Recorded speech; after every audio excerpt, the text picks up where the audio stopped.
ख्याल है। भले ही कम संख्या में एकत्र उपस्थित है, परंतु पूरी संख्या में अन्य अन्य केंद्रों पर उपस्थित है। और यह वर्ष अपनी स्वतंत्रता का 75वां वर्ष है। 15 अगस्त 1947 में को हम स्वतंत्र हुए। स्वाधीन हो गए।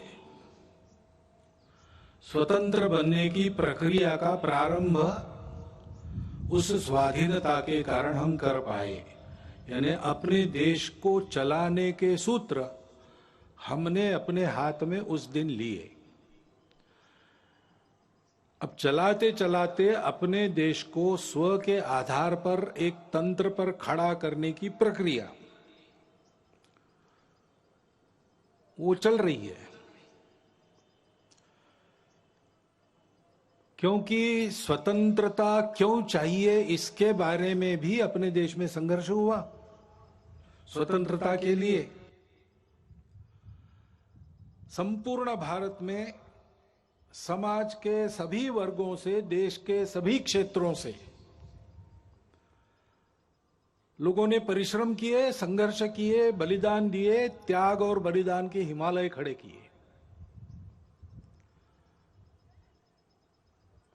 स्वतंत्रता और परतंत्रता इसके बारे में सबकी कल्पनाएं समान सी थी। यानी 1857 के पहले 1830 के दशक में दक्षिण भारत में वीर पांड्य कट्टेबोमन के नेतृत्व में जो हुआ संघर्ष ब्रिटिशों के साथ, उसकी घोषणा करते समय एक पढ़ा गया, उसको कुंडरा नाम के ग्राम में पढ़ा गया, इसलिए उसको कुंडरा डिक्लेरेशन कहते हैं। उसमें यह कहा गया कि ये जो विदेशी बाहर से आए हैं इनका रंग सफेद है, इसलिए पूजा में कपूर और भोजन में नमक महंगा हो जाएगा अगर हमने इनको यहां राज्य करने दिया तो। और बहुत बाद में महात्मा गांधी जी ने और एक सत्याग्रह की शुरुआत मुट्ठी भर नमक उठाते हुए की। कहते हैं कि उसके कारण अंग्रेजों के विशाल साम्राज्य की बुनियाद की मिट्टी खसकी।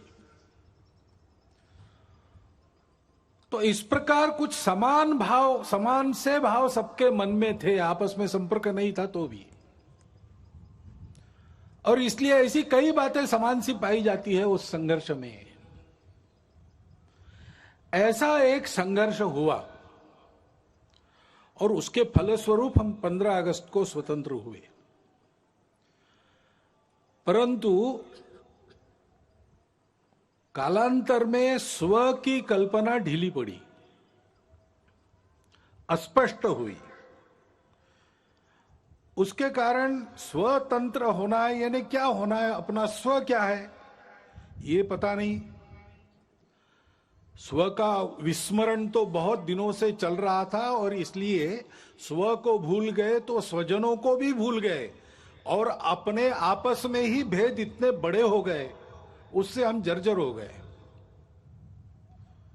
एक दूसरे को बराबरी से देखने के लिए तैयार नहीं, आपस में संघर्ष, पंथ, प्रांत, जाति, भाषा, सब प्रकार के भेद, जो विविधता थी उसकी चौड़ी खाइयां बन गई हमको बांटने वाली।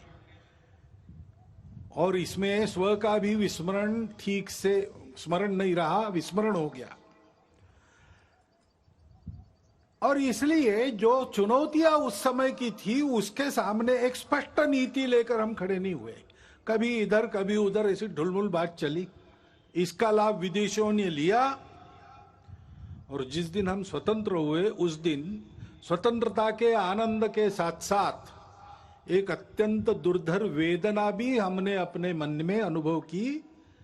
वो टीस अभी तक गई नहीं है, अपने देश का विभाजन हुआ।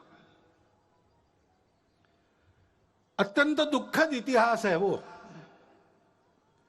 परंतु उस इतिहास के सत्य का सामना करना चाहिए, उसको जानना चाहिए।